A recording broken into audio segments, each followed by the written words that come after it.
Le lieu du design et la région Île-de-France sont très heureux d'avoir pu initier l'action Design et agroalimentaire en collaboration avec le ministère de l'économie, de l'industrie et du numérique.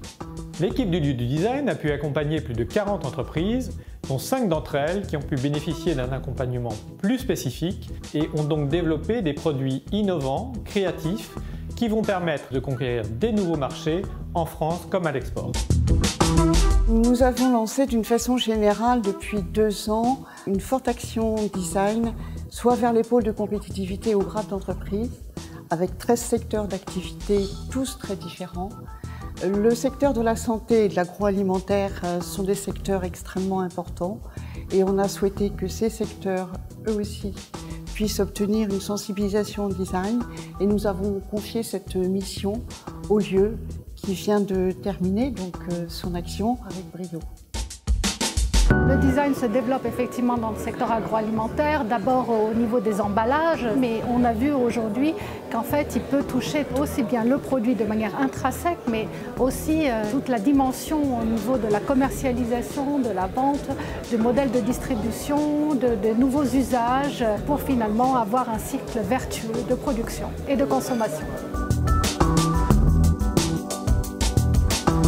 On s'aperçoit qu'avec le temps, les produits que nous avons construits, qui étaient designés, étaient beaucoup plus faciles à vendre que les mêmes qui n'étaient pas passés par un travail de design.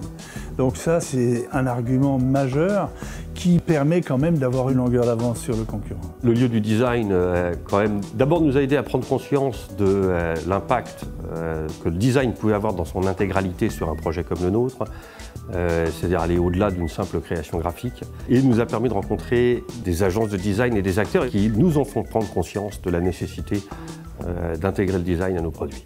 On a une retombée très concrète qui arrive depuis 2 semaines, c'est la sortie de notre nouvelle identité visuelle sur les premiers produits qu'on a mis en vente, qui sont très satisfaisants. On n'a pas un grand recul, mais en tout cas, en général, quand un produit commence à bien marcher dès le départ, c'est bon signe pour la suite.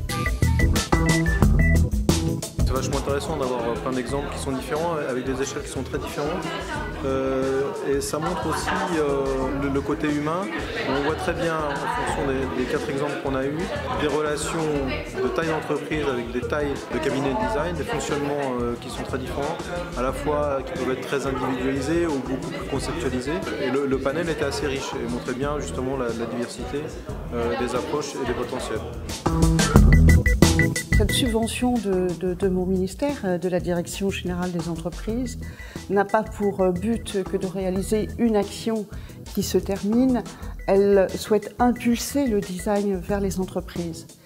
Et à la suite de cette restitution ce matin, j'ai compris que les entreprises qui étaient autour de la table, qui se sont exprimées avec leurs designers, vont continuer avec les designers une démarche design. C'est là où je pense qu'une entreprise vers le design est une réussite. C'est lorsqu'elle se prolonge et que le couple entreprise-designer perdure au-delà même d'une subvention de l'État.